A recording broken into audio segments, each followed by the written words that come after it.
Hi everyone. Well, today is Beltainne, and Beltainne, one of the turns of the wheel, is all about union. It's all about that wonderful, wonderful energy, that harmony and balance of the sacred masculine, the sacred feminine. Perhaps you are familiar with the maypole and the maypole dance and the interweaving of the red and the white ribbons.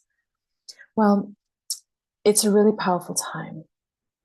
And even though there are some who would dispute when Beltane actually is, I always see the turns of the wheel as portals, as gateways, as very natural, elemental, and rhythmic gateways that don't just align with the Gregorian calendar, which some of my druidic friends would argue the toss a little bit that they were Roman dates.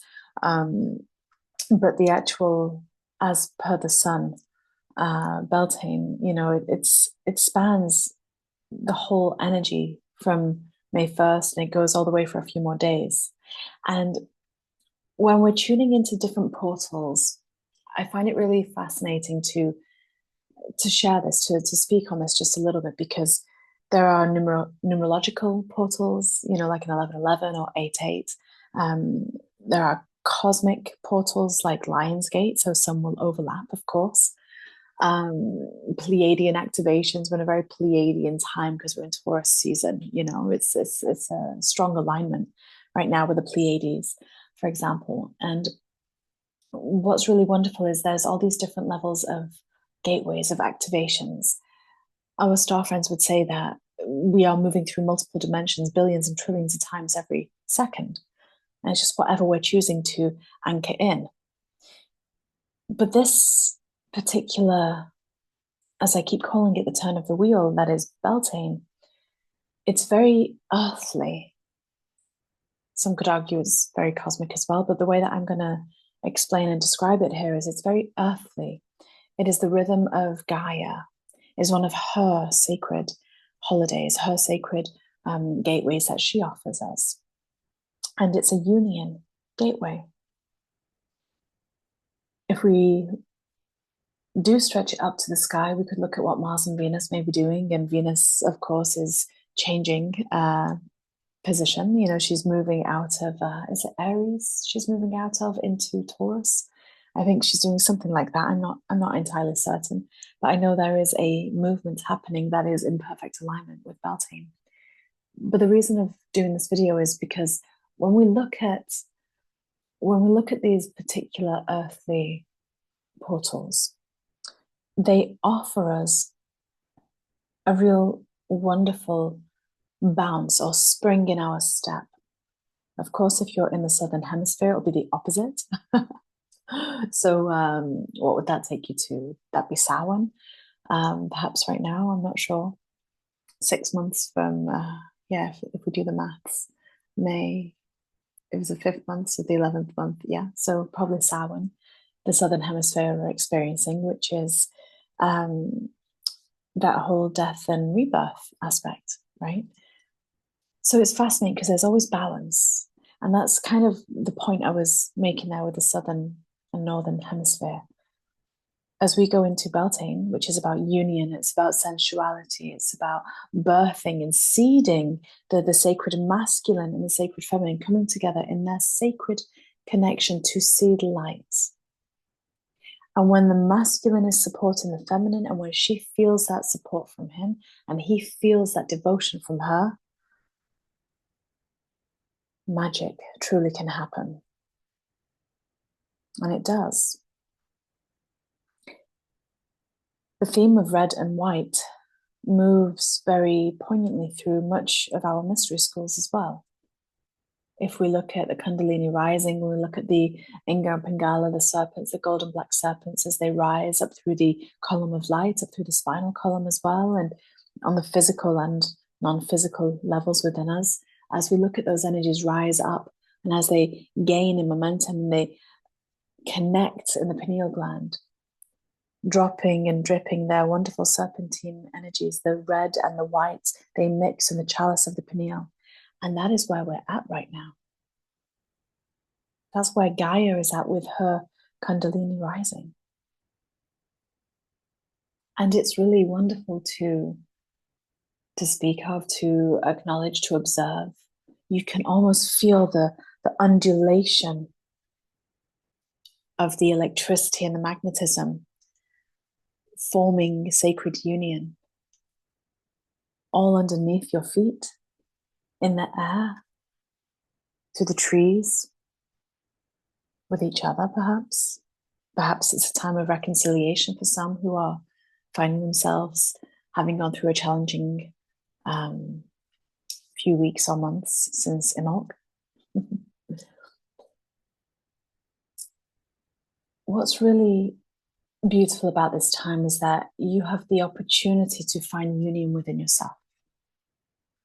A lot of the workshops that I offer, or courses even on the mystery schools, they are very poised to, yes, help recognize and embody the mysteries of sacred union, the red mysteries especially, within your actualized life. But it comes from on the premise that it only arrives once you've found that within yourself. So if something is out of balance this month, there's going to be mass loads of energy, lots of peaks. And obviously with peaks do come valleys, do come dips. But it's just like if you look into the sky at night, the stars only shine bright because it's got the comparison of the darkness, the void of space, to illuminate the brightness of the stars. And so this month we are called to remember and to recognize that in order to find balance, there must be spectrum. There must be. To find a balance between two things, there must be two things. So see and know that everything is always happening for you.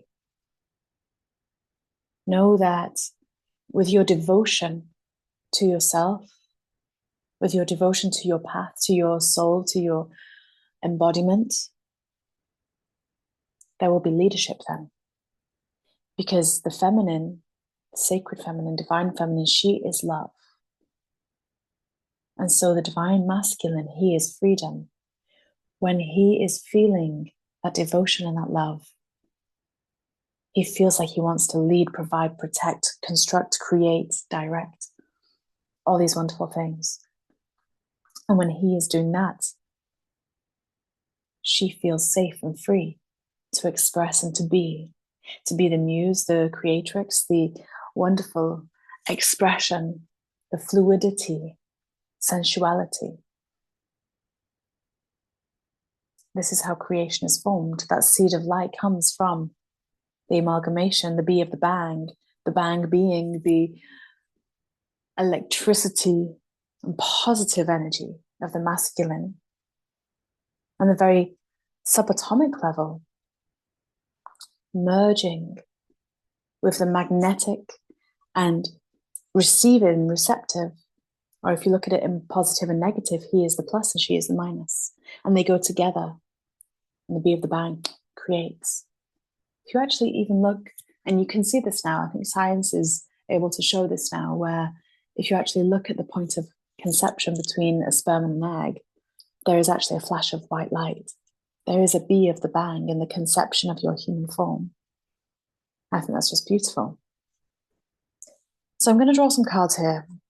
And I'm sure I could probably have gone on a long time about sacred union and love and all the things that I adore to talk about.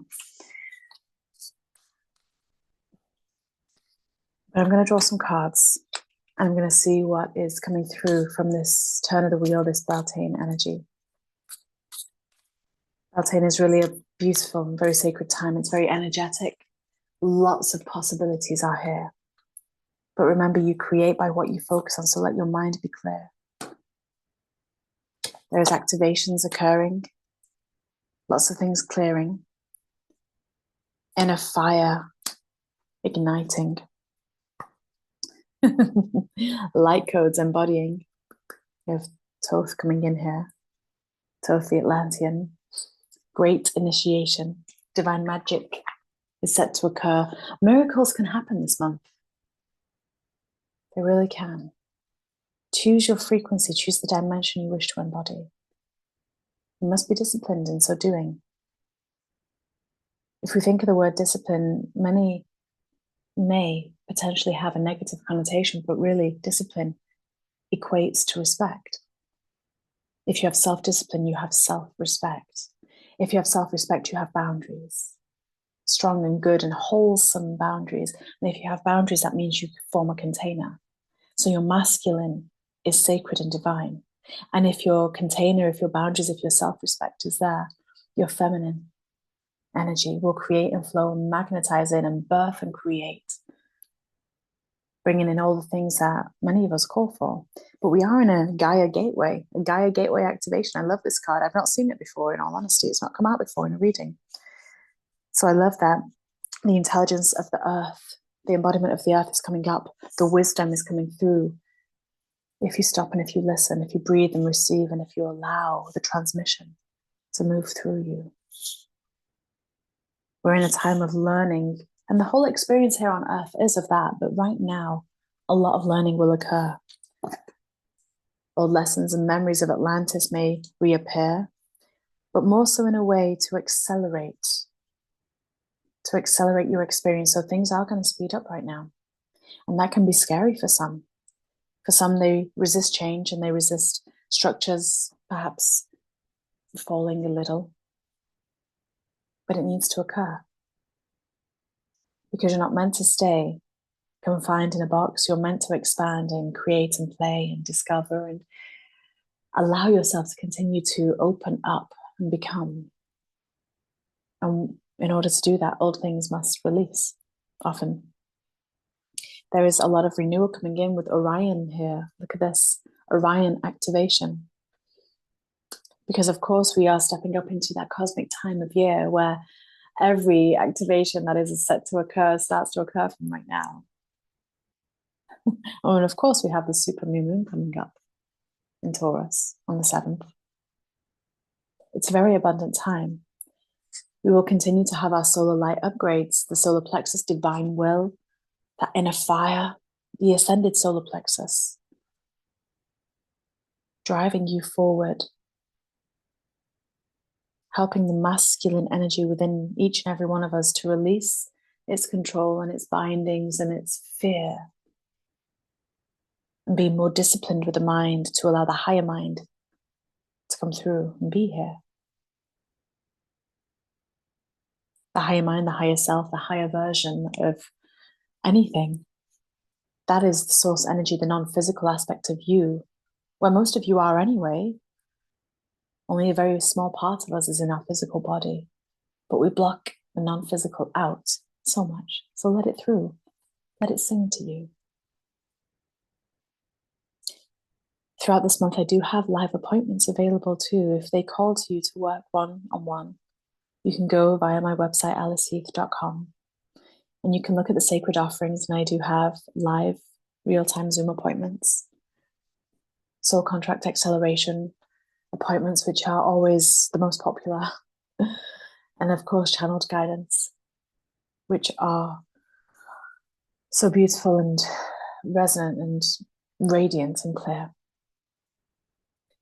And when they do sell out, because they often will sell out before the time is near, I always, as you know, have the 3-day Arcturian or Pleiadian or Christed containers, healing containers, the 3-day quantum containers, to help you with any light codes you may be struggling with or any releasing that you may need to do.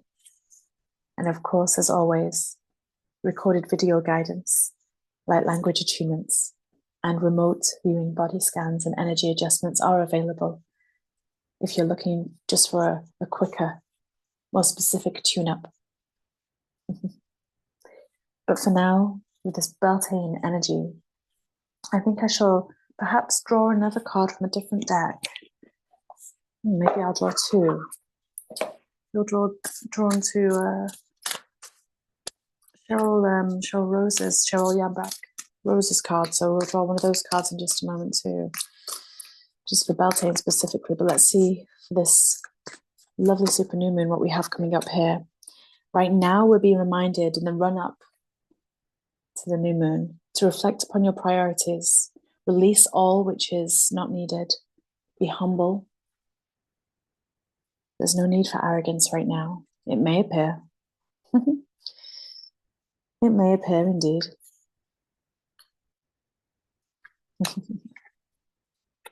And remember to focus upon the positive. That is your mental, higher mind discipline. For this week right now, choose carefully and wisely with humility and grace. Let yourself receive assistance and help and love. And choose to believe and embody the emotions of someone who knows that they have already won, who knows that their outcome has already become. Oh, this will be such an expedited month, this month of May. You will not be the same person at the end of it. And that's very exciting because you're going to be more of who you are than ever before.